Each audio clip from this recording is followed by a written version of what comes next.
কুরআনুল কারীমের মধ্যে আছে, আল্লাহ তাআলা বলেন, ইন্নাল মুজরিমিনা ফি আযাবি জাহান্নামা খালিদুন, নিশ্চয়ই পাপীরা, নাফরমানরা জাহান্নামের আযাবের মধ্যেই থাকবে চিরস্থায়ী। লা ইউফাত্তারু আনহুম, এক সেকেন্ডের জন্য বিরতি দেয়া হবে না। আহুম ফীহি মুবলিসুন, জাহান্নামীরা জাহান্নামের মধ্যে থাকবে হতাশ, বিষণ্ণ, মলিন, কোনদিন মুখে হাসি ফুটবে না, হাসি ফুটবে। কুরআনুল কারীমের মধ্যে আছে, জাহান্নামী ফেরেশতাদেরকে ডেকে ডেকে বলবে, ওয়ানাদাউ ইয়া মালিক, হে জাহান্নামের ফেরেশতা মালিক, লিয়াকদি আলাইনা রাব্বুক, আমারে এই ভয়ানক আযাব থেকে আল্লাহকে বলো না দিয়ে আমারে একদম মৃত্যু দিয়া শেষ করে দিও, আমি আর পারতেছি না, আমারে মৃত্যু দিতে বলো। লিয়াকদি আলাইনা রাব্বুক, আল্লাহকে বলো আমারে শেষ করে দিও, শেষ করে দিও।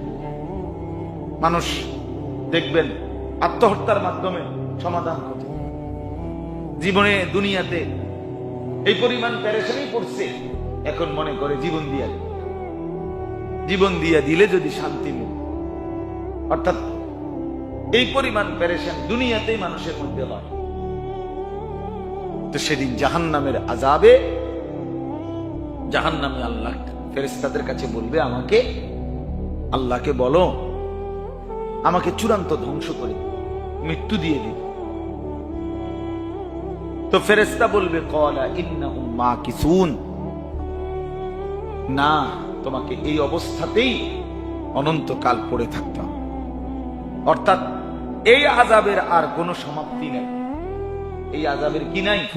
সমাপ্তি, মৃত্যু নাই। কোরআন শরীফে আছে, জাহান্নামী মোট 3টা প্রস্তাব দিবে জাহান্নামে আল্লাহকে। এক নাম্বার হলো, আল্লাহ মৃত্যু দিয়ে দেন। আল্লাহ তাআলা বলবেন, লা ইউখদা আলাইহিম ফায়ামুতু, না বান্দা, জাহান্নামে মৃত্যুর কোনো ফয়সালা নাই। 2 নম্বরে জাহান্নামী বলবে, আল্লাহ তাইলে আমার আযাব একটু হালকা করে দেন। আল্লাহ তাআলা বলবেন, ওয়ালা ইউখাফফাফু মিন আযাব, না বান্দা, এক বিন্দু আযাব হালকা করা হবে। 3 নম্বরে জাহান্নামী বলবে, আল্লাহ তাইলে আমাকে দুনিয়ায় ফেরত যেতে দেন, আমি একটু নেক আমল করব, সুযোগ দেন আমারে। আবার আল্লাহ বলবেন, না, আমি হায়াতও দিছি, আমার পক্ষ থেকে ভয় প্রদর্শনকারী এই জাহান্নামের আযাবের কথা বলছে এমন বান্দাও তোমার কাছে পাঠাইছি, সময়ও দিছি। আওয়ালাম নুআম্মিরকুম, আমি তোমাকে হায়াত দিয়েছি।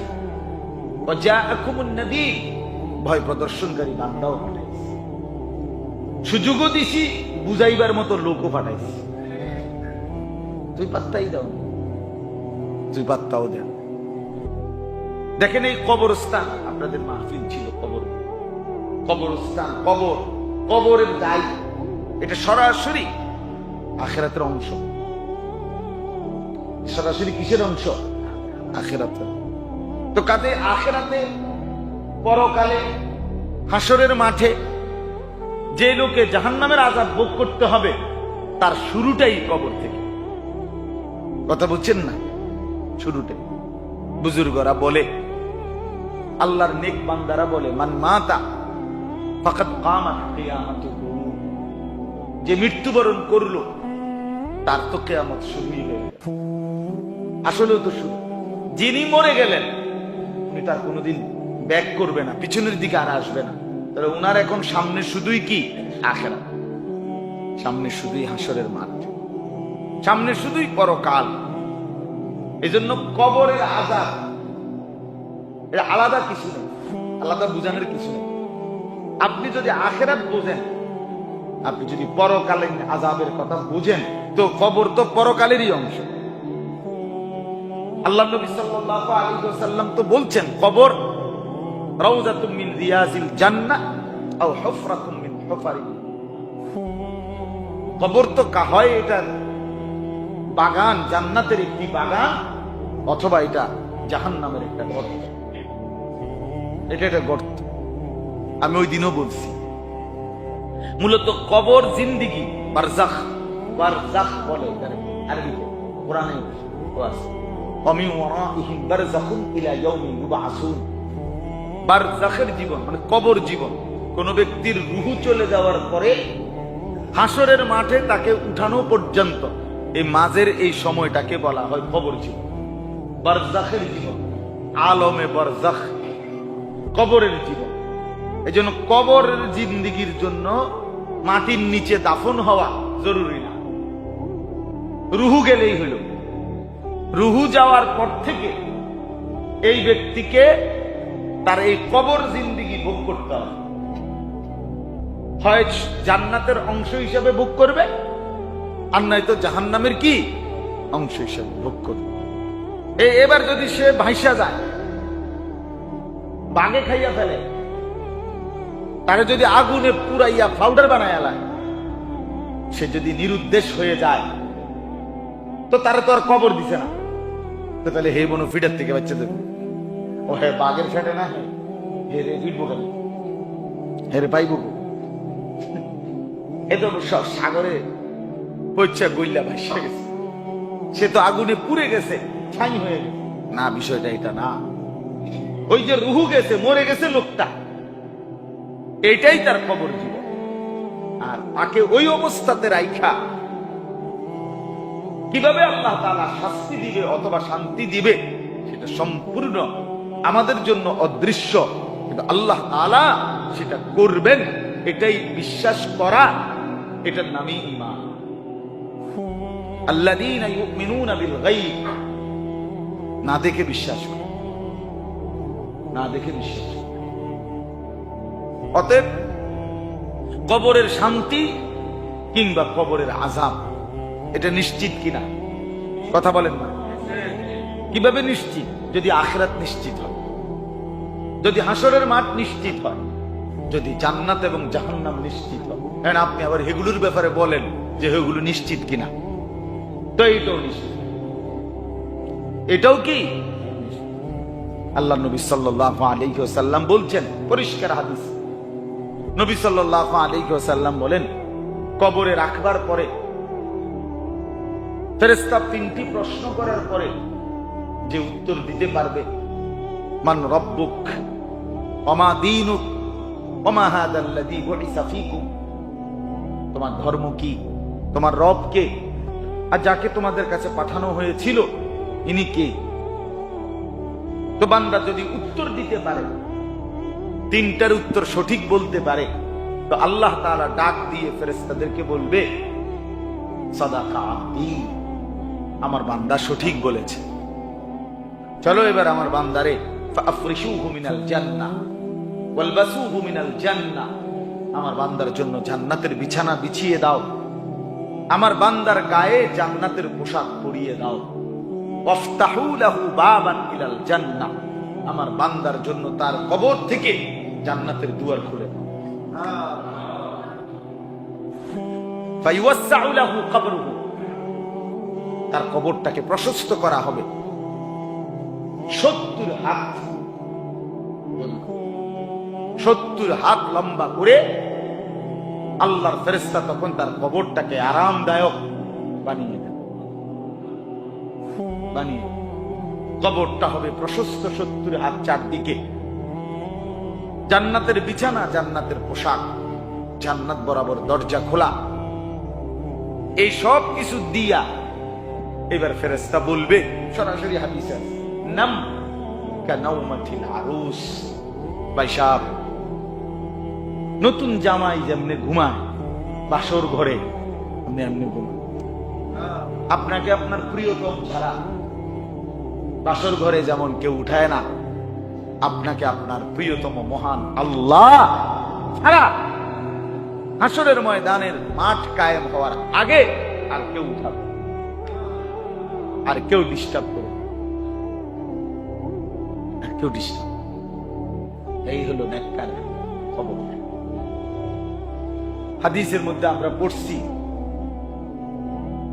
এই নেককার ব্যক্তি জান্নাতের আরামের মধ্যে যখন ঘুমাবে কবরে, যখন হাসরের মাঠ কায়েম হবে, তো আল্লাহর ফেরেশতা এসে তাকে উঠাবে, পয়সাব উঠেন, হাসরের মাঠ কায়েম হয়েছে। তো হাদিসের মধ্যে আছে এই নেককার ব্যক্তি চোখ মুছতে মুছতে তাকাইয়েই দেখবে বিকাল টাইম, সন্ধ্যার কাছাকাছি সময়। অর্থ হইল সে মনে ভাববে যে আমি জোহরের নামাজ পড়ে খাইয়া দাইয়া একটু শুইছিলাম, এখন সূর্য ডুবার কাছাকাছি। এই অবস্থা হবে তার সামনে তখন দিন আলোটা। আল্লাহ নবী সাল্লাল্লাহু আলাইহি ওয়াসাল্লাম বলেন, সাথে সাথে এই নেককার লোক ওই ফেরেশতাকে বলবে, যিনি ডাক দিতে আসছে, ওনারে বলবে দাউনি উসাল্লি। বেড়া, হাসরের মাঠ কায়েম, রাখো তোমার হাসরের মাঠ, ওযুর পানি দাও, আমি আসরের নামাজ পড়বো বেটা, এখন আমি নামাজের টাইমে আমার একবারে সরাসরি হাদিসে সে বলবে আমার আসরের টাইম উসাল্লি, আরে আমি নামাজ পড়বো মিয়া, আসরের মাঠে ফরে নিও, তুমি দাঁড়াও, ওযুর পানি দাও, ওযু করবো, আমি নামাজ পড়বো। জিন্দিগি ভর যে আল্লাহ তাআলাকে হুকুমের উপরে ছিল, আল্লাহ তাআলা হাসরের ময়দানে উঠবার দিনও আল্লাহর বন্দিগির কথা তারে ভুলাবে না। আমার বান্দা, তুমি তো আমারই নিয়েই ছিলা, আমারই নিয়েই ছিলা। হাদিসের মধ্যে আছে, আল্লাহ নবী সাল্লাল্লাহু আলাইহি ওয়াসাল্লাম বলেন, নাফরমান যখন আপনার মৃত্যুর মুখোমুখি হয়, আল্লাহ নবী সাল্লাল্লাহু আলাইহি ওয়াসাল্লাম বলেন, কোন আটার মধ্যে আটার কাই, এটার মধ্যে যদি কোনো লোহার আংটা দিয়া, এরকম চার মাথাওয়ালা আংটা দিয়া যদি চাপ দিয়া এটার থেকে আপনার টাইনা উঠায়, তাইলে যেরকম আটা বিভিন্ন সিরা বিরা অংশ এটার মধ্যে লাগবে কিনা, আর কিছু আটা তো থাইকেই যাবে। মনে করেন এটা আটার কাই বোঝেননি, গীতা কোন কাই, তো এইটার মধ্যে একটা ওই সহজে বুঝবেন নৌকা জাহাজের নোংরে, এটা এরকম লোহার ইয়াওয়ালা না, আংটাওয়ালা না, কতনি, তো এইটারে যদি এটার মধ্যে চাপ দিয়া টান মারে বা উঠায়, তাহলে ওইখান থেকে সিরা আটার কাইয়ের অংশ এটার মধ্যে লাগবে কিনা। নবী সাল্লাল্লাহু আলাইহি ওয়াসাল্লাম বলেন, নাফরমানের শরীর থেকে রূহটা এইভাবে ফেরেশতা, এই মনে হবে যেন আংটা মারছে, নোংর মাইরা টান মারছে, শরীরের ভেতর থেকে ছিঁড়া ভিড়া তার রূহটা বের হয়েছে। এই নবীজি উদাহরণ রাখছে, মনে হবে যেন আটার কাইয়ের ভেতর থেকে ছিঁড়া নাফরমানের রূহ আসমানের দিকে তুলতে চাইবে ফেরেশতা, আসমান থেকে ফিরিয়ে দেবে, সপ্তম জমিনের নিচে পৌঁছায় দিবে। এরপরে সেখানে আল্লাহর নিকৃষ্ট বান্দাদের যে লিস্টি সিজ্জিন, তো সেখানে এই নাফরমানের নামও উঠাবে, উঠাই আবার তাকে তার কবরে আনা হবে। আইনা ফেরেশতারা এবার তাকে এই তিনটি প্রশ্ন জিজ্ঞেস করবে, আবার সে তিন প্রশ্নেই বলবে হা হা লা, হায় হায় আমি জানি না, আমি তো কিছুই বলতে পারতেছি না, তোমার রব কে? না আমি তো জানি না, আমার তো কোনো রব ছিল না, আমার তো যখন যা মন চাইছে আমি তাই করছি, আমার আবার রব কি? আমার রব আমার খোদা, আমার নফস, আমার মনের চাই। কোরআন কারীমের মধ্যে আছে, আফারাআইতা মান ইত্তাখাযা ইলাহাহু হাওয়া।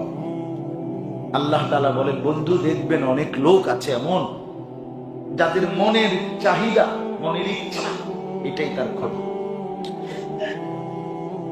এটাই তার খোদা,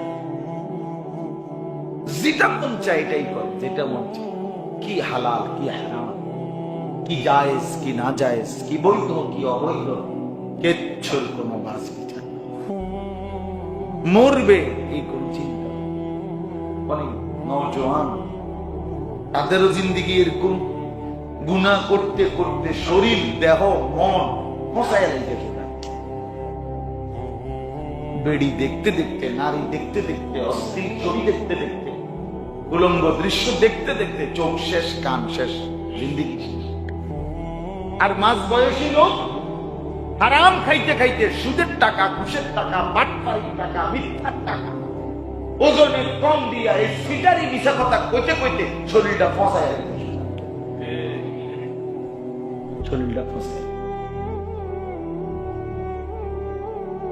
হাসতে হাসতে মিশা কথা, ঠান্ডা মাথায় বুঝা শুন না সুদের টাকা নেয়। খার কেন? এটা যে অন্যায়, এটা যে পাপ, এটা যে আল্লাহর নিষেধ, এইটাও ভাবে। কি আশ্চর্য! মানুষ এত বড় মুতাকাব্বির হয় কি, অহংকারী হয় কি? আল্লাহ নবী সাল্লাল্লাহু আলাইহি ওয়াসাল্লাম বলেন, হকের বিপরীত মানে কোরআন সুন্নাহর আলোকে যেটা হক, সঠিক, সহিহ, এর উল্টো যে করে সেই অহংকার। বাতারুল হক,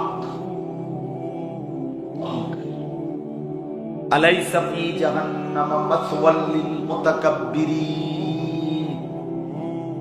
আর রব্বুল আলামিন বলেন, শুনে নাও বান্দা, সমস্ত অহংকারীর ঠিকানা শুধুই জাহান্নাম। অহংকারী শুধু গাঁড় ফাঁক দিয়ে যে বেড়ায়, এগুলোর অহংকারী কয়। প্রত্যেক নাফরমান অহংকার, কথা বোঝেন নাই? প্রত্যেক সুদখোর অহংকার, প্রত্যেক ঘুষখোর অহংকার, প্রত্যেক মিথ্যাবাদী অহংকার, প্রত্যেক মদখোর অহংকার, প্রত্যেক জুয়ারি অহংকার, প্রত্যেক ব্যভিচারী জেনাখোর অহংকার, প্রত্যেক পাপী, আমিও আপনিও, যে পাপ করে সে অহংকার।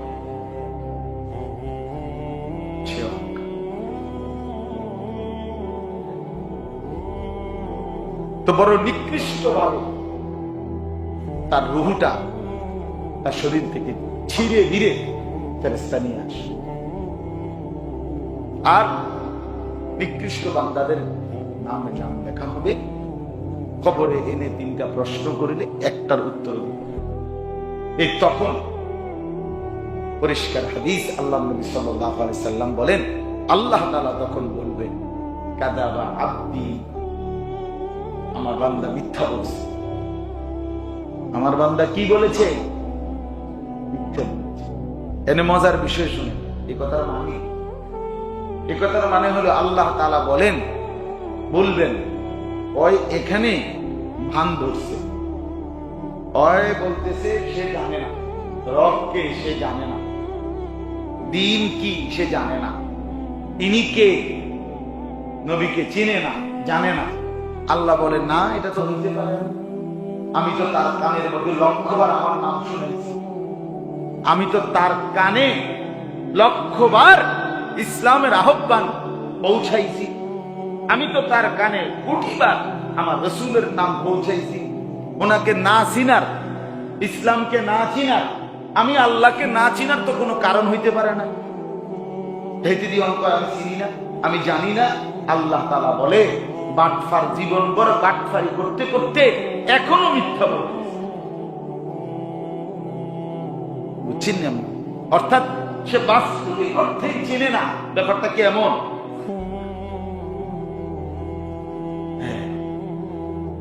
এখানেও মিথ্যা বলে।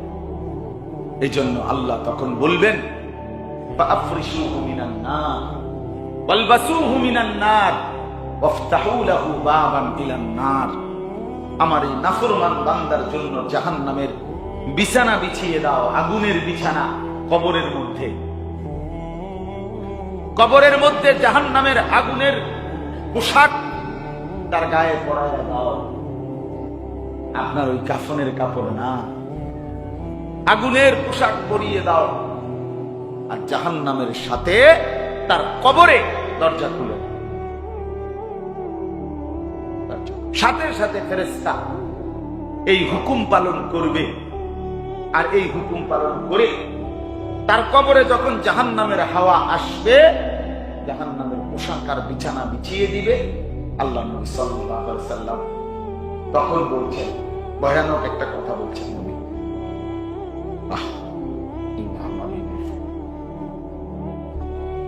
আল্লাহ নবী সাল্লাল্লাহু আলাইহি ওয়াসাল্লাম বলছে, একটু আগে তো বলছে যে বান্দা নেককার প্রশ্নের জবাব দিতে পারছিল তার কবরটা কি হয়েছিল? প্রশস্ত হয়েছিল। কত হাত? 70 হাত প্রশস্ত হয়েছিল। কিন্তু এখন এই নাফরমানের কবর কি হবে? আল্লাহ নবী সাল্লাল্লাহু আলাইহি ওয়াসাল্লাম বলেন, কবরের মাটি তারে এমন জোরে একটা চাপ দিবে, হাত্তা তাখতালিফা আদলাউহু, তার ডান দিকের হাড্ডি পাঁজর বাম দিকের গুলো ডান দিকে চুরমার হয়ে খালাস। কি ভাবছিস না ফরমান? কি দুনিয়া ভোগ করার জন্য মিথ্যা বলি? দুনিয়া কি ভোগ করবে? কি দুনিয়া ভোগ করবে? কি দুনিয়া? আল্লাহ যদি সুস্থ স্বাভাবিক না রাখে, কই অর্থ, বিত্ত, টাকা, সম্পদ, ক্ষমতা মানুষের নিরাপত্তা দেয়? কথা বলেন না কেন?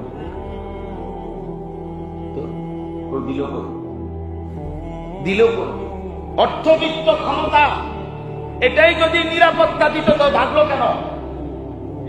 কথা বলেন না কেন? ভাগলো কেন? বাকিগুলো ভাগতেছে কেন? হ্যাঁ,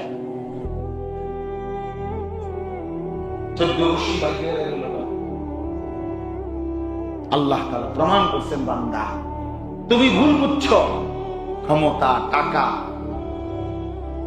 এটা মূল বিষয় না। বান্দা আমি যদি স্বাভাবিক রাখি, বাঁচতে দেই, সুখে থাকতে দেই, আমি যদি নিরাপদ রাখি তাইলেই নিরাপদ, নাইলে 2 পয়সার বেল নাই বেটা তোর বেটা।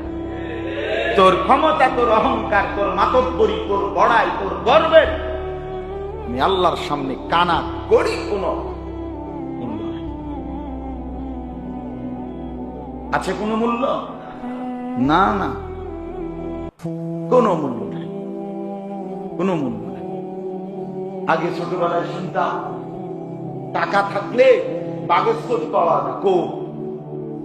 বাঘের চোখ কই পাওয়া যায়?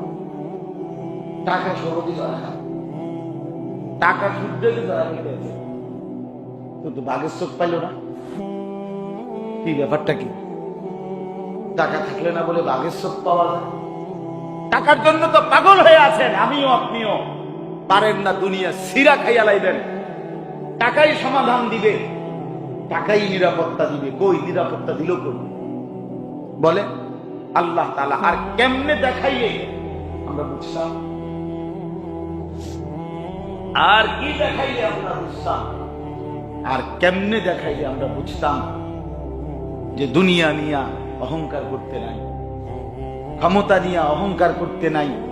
ব্যক্তি হোক, দল হোক, একজন হোক, দল হোক, কেহই দুনিয়ার কোন ক্ষমতা, প্রভাব, প্রতিপত্তি, শরীর, স্বাস্থ্য, যৌবন নিয়ে অহংকার করতে নাই। এটাই বাস্তব। আল্লাহ তাআলা কোরআনুল কারীমে বলছেন, আওয়ালাম ইয়ালাম আন্নাল্লাহা কাদ আহলাকা মিন ক্বাবলিহি মিনাল কুরুনি মান হুয়া আশাদ্দু মিনহু কুওয়াতান ওয়া আকসারু জামআ। আল্লাহ তাআলা বলেন, বান্দা তুমি জানো অহংকার করো না। আল্লাহ বান্দাকে বলছে, বান্দা অহংকার করো না। বললাম তুমি জানো না আমি আল্লাহ তোমার আগে সম্পদেও বেশি ছিল, শক্তিতেও বেশি ছিল, এমন অসংখ্য ব্যক্তি না শুধু জাতিকে গোটা আমি শেষ করে। তুমি কার লোকে মাত ধরি কথা বুঝেন? তুই কার? তুমি কিতা? ফেরাউনের মতো ব্যাটারে হতায় রাখছি আমি, নমরুদের মতো ব্যাটারে হতায় লাইছি। কওমে নূহ, কওমে লূত, কওমে সামুদ, কওমে শুআইব, একটা আসার দিছি, শেষ করে দিছি আমি আল্লাহ। তুমি কে? অহংকার করো, মাতব্বরি করো, এই জন্য বাস। তো ওই ব্যক্তি তখন এই যতদিন পর্যন্ত হাসরের মাঠ কায়েম না হবে ততদিন পর্যন্ত আল্লাহ তো সিদ্ধান্ত দিয়েই দিল এবার তার কবরের মধ্যে আযাব চলবে। বিষধর সাপ, বিচ্ছু, অন্ধকার ঘর কামড়াইতেই থাকে।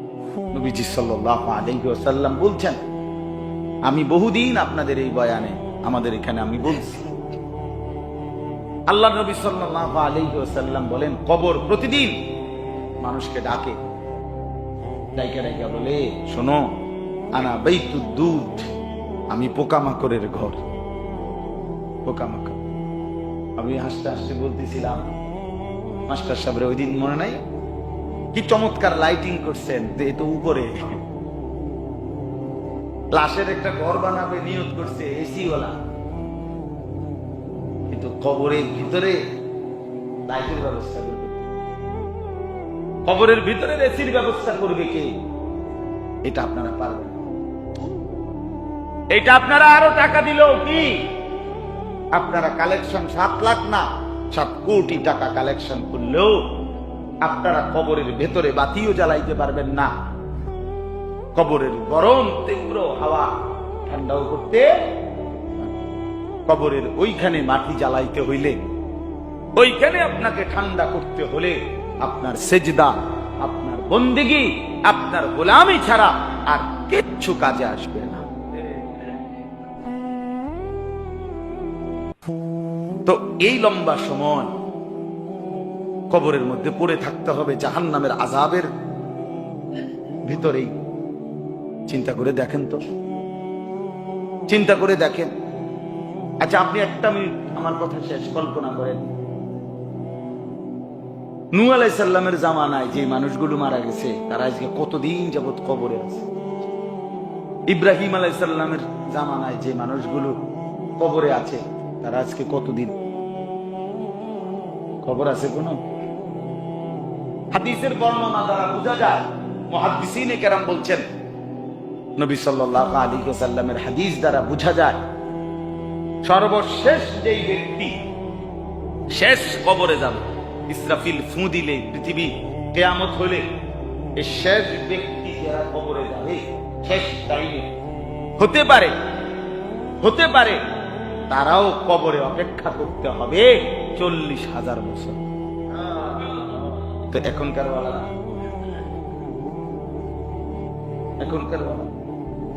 ও নূহ আলাইহিস সালামের জামানার হেরা, ইব্রাহিম আলাইহিস সালামের জামানার, আমাদের নবীজি সাল্লাল্লাহু আলাইহি সাল্লামের জামানার হেরা আমাদের চোখের সামনেই তো গেছে 1,500 বছর। আমাদের চোখের সামনে তো আমার কাছে তো এখন হিসাব আছে 1,500 বছর। তো আবু জেহেল কবরের মধ্যে ফিডা খাইতেছে যে কত বড় বছর, আবু লাহাব আজকে কত বছর ফিডা খাইতেছে, ছোটখাটো ফিডা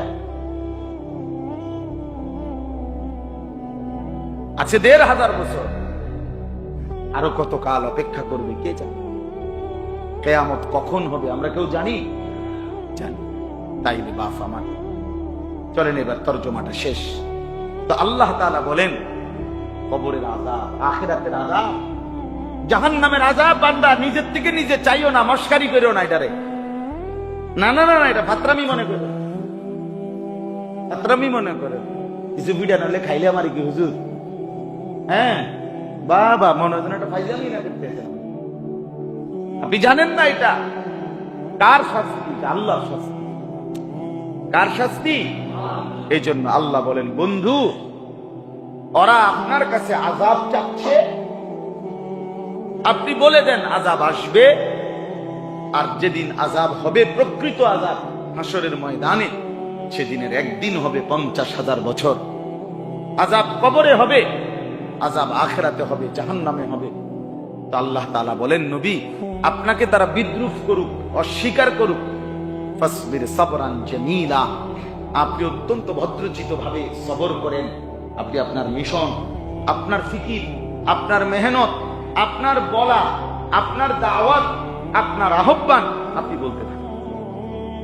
যা মানুষের যখন শুনতেই চায় না, কইতাম না, না না এই কথা বলে হবে। আল্লাহর কথার থেকে কি করা যায় না? রাগ করা যায়। আমার একজন মানুষও আমার কথা গ্রহণ করলো না, মুখের উপরে ছুঁড়ে মারল, অসুবিধা না, আমি আবার বলব। এটা হলো কি আল্লাহ পাকের ফাসবির সাবরান জামিলা। আল্লাহ বলেন, বন্ধু আপনি ভদ্রচিত ভাবে চুপ ধৈর্য ধরেন। ইন্নাহুম ইয়ারাউনাহু বাঈদা, আল্লাহ বলেন এই নাফরমানগুলো জাহান্নামের আযাব, আখিরাতের আযাবকে বড় বেশি দূরে মনে করে। ওয়া নারাহু কারীবা, আমি আল্লাহ কিন্তু দেখতেছি আযাব একদম কাছে। আল্লাহ যেন বলছে বন্ধু, আল্লাহ যেন বলছে বান্দা, 60 বছর পার করে 70 বছর পার করে যখন কবরে যাবা, কবরের 1 ঘন্টা 1 মিনিট 1 সেকেন্ড, কবরের একটি রাত মনে হবে পিছনের 70 বছরের তুলনায়। কবরের 1 রাত মনে হবে লক্ষ কোটি বছর। আর এটা মনে হবে সামান্য, তখন বুঝবা। কোরআনে আছে আল্লাহ তাআলা হাসরের ময়দানে নাফরমান আল্লাহর বান্দাকে জিজ্ঞেস করবে, আমার বান্দা দুনিয়ায় কতদিন ছিলা, কয়দিন আছিলা? কবর থেকে যখন হাসরে উঠবে, বান্দা বলবে লাবিসনা ইয়াওমান আও বা'দা ইয়াওম, আল্লাহ দুনিয়াতে ছিলাম হয়তো একদিন অথবা একদিনের চাইতে কম, হয়তো ছিলাম 24 ঘন্টা, নয়তো ছিলাম 18 ঘন্টা 12 ঘন্টা। আরে কম কি, তুমি না 60 বছর আছে? না আমি না, তাহলে মনে অন্য কেউ। এত কম মানে, এত কম। 70 বছরের সুখের কথা জাহান্নামের 1 মিনিটের 1 সেকেন্ডের গরম বাতাস বুকে লাগবে। আল্লাহ জিজ্ঞেস করবে, বান্দা 60 বছর তো দুনিয়াতে সুখে কাটাইয়া আসছো না? আল্লাহর বান্দা তখন নাফরমান বলবে, হাদিসে আছে আল্লাহর কসম বান আল্লাহ, আমি আমার দুনিয়ার হায়াতে সুখ কি জিনিস আমি জীবনে দেখি না। অর্থাৎ জাহান্নামের 1 সেকেন্ডের গরম আযাব তার 60 বছর ভুলাই দিবে, একের ভুলেই যাবে, ভুলেই যাবে। হ্যাঁ, আল্লাহ আমাদেরকে মাফ করে দেন, আল্লাহ আমাদের সবাইকে কবুল করে নেন। অতএব বাবা, এটাই ইনসাফের কথা। আল্লাহ তাআলা বলেন, ওরা মনে করে দূরে, আমি দেখি কাছে। ইয়াউমা তাকুনুস সামাউ কালমুহল, আল্লাহ বলেন যেদিন ইসরাফিল ফু দিবে, হাসরের মাঠের প্রস্তুতি হবে, সেদিন কিয়ামত শুরু হবে, আসমান গলিত তামার মতো গলে গলে পড়বে। ওয়া তাকুনুল জিবালু কালইহন, সবগুলো পাহাড় পর্বত পশমের মতো তুলার মতো উড়ে উড়ে চতুর্দিকে উঠতে থাকবে।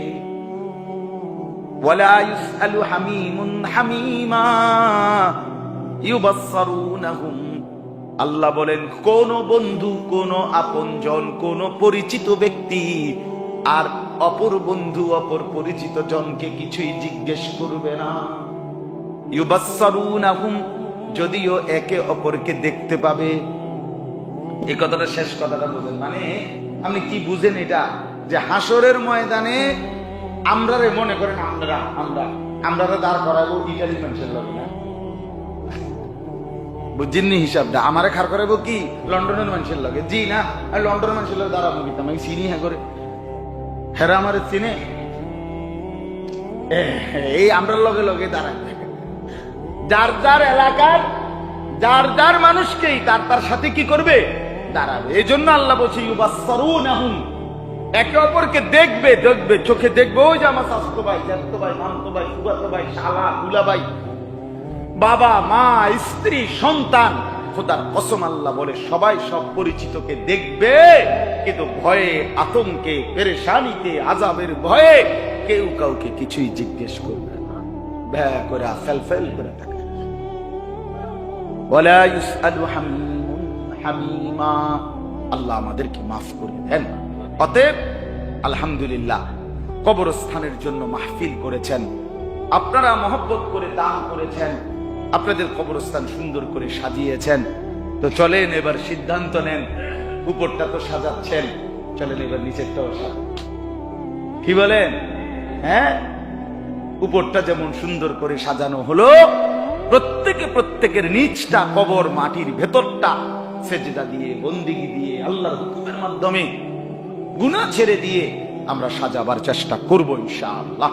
আল্লাহ তাআলা আমাকে, আপনাকে, আমাদের সবাইকে তৌফিক দান করেন, আমিন।